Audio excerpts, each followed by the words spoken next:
வணக்கம் வணக்கம் நண்பர்களே, குட் ஆஃப்டர்நூன். நல்ல சாட்டர்டே ஆஃப்டர்நூன் ஆகிடுச்சு. நல்ல மத்தியானம்.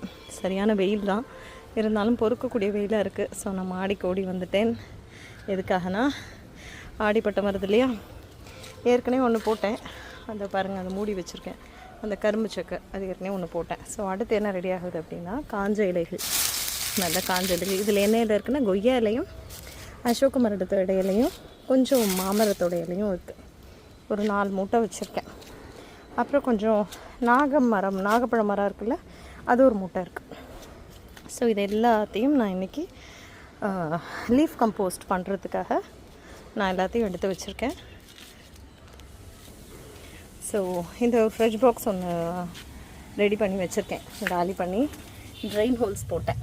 இது ஒரு ட்ரெயின் ஹோலும், அப்புறம் இன்னொன்று இருக்கணுமே, இது ஒரு ட்ரெயின் ஹோல்ஸும் போட்டிருக்கேன்.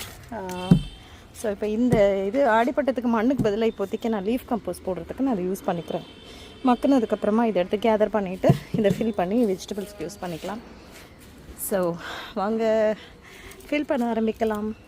ஸோ ஃபஸ்ட்டு கொஞ்சோண்டு இலை போட்டுட்டு அப்புறம் நான் மண் போடலான்னு பார்க்குறேன். காஞ்ச இலைகள், அப்புறம் கொஞ்சம் தோட்டத்து மண்.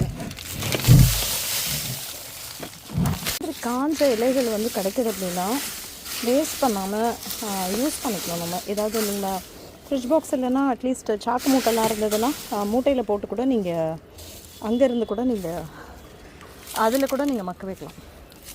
ஸோ இதெல்லாம் வந்து லீஃப் கம்போஸ்ட்னு சொல்லிட்டு, லீஃப் மோல்டுன்னு சொல்லி கடையில் எவ்வளோ விலை கொடுத்து விற்கிறாங்க.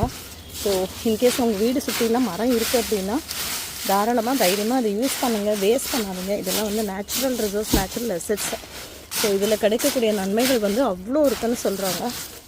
ஸோ இந்த வருஷம் தான் நான் ஃபுல் ஃப்ளெஜ்டாக இறங்கியிருக்கேன் காய்கறி போடுறதுக்காக.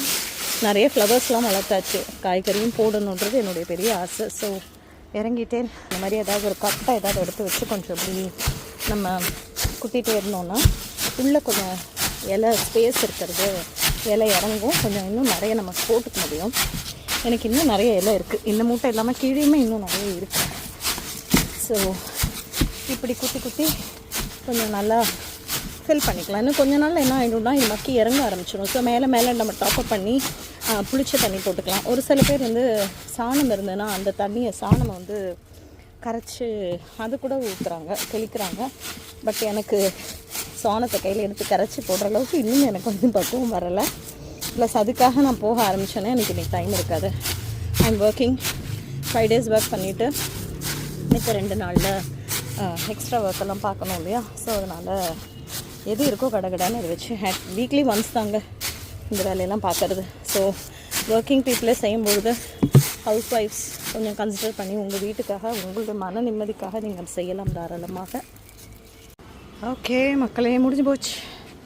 ஸோ 4 மூட்டை காஞ்ச இலை இருந்தது எல்லாத்தையும் போட்டுட்டேன். கடைசியாக கொஞ்சம் மண்ணை மேலே தூவி விட்டுட்டேன். இது மக்கி கீழே இறங்கும்போது இன்னும் கொஞ்சம் கீழேருந்து மூட்டைகள் எடுத்து வந்து நான் ஃபில் பண்ணி என்னோடய இலை மக்கு உரத்தை நான் வந்து ரெடி பண்ணுறேன். ஸோ அந்த பக்கம் கரும்பு சக்கை உரம் ரெடி ஆகுது. அதில் கரும்பு சக்கையும் மாட்டுச்சாணமும். இது வந்து வெறும் காய்ந்த இலைகள்.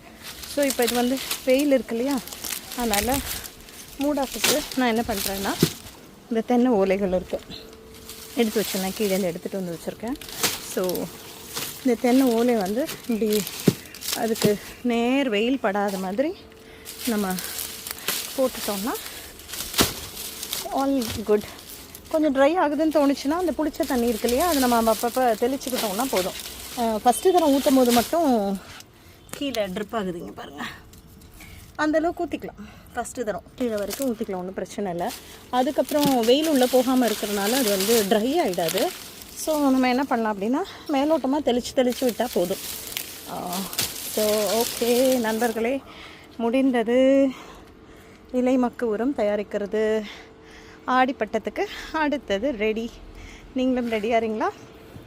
ரெடி ஆனீங்கன்னா அப்புறமா கம்யூனிட்டி போடலாம், நம்ம ஷேர் பண்ணிக்கலாம் pictures. Happy for this gardening. நீங்களும் இந்த இன்பமான நேரங்களை உங்களுடைய வாழ்க்கையில் அனுபவிக்க என்னுடைய ஆசைகள், வாழ்த்துக்கள். பாய் பாய்.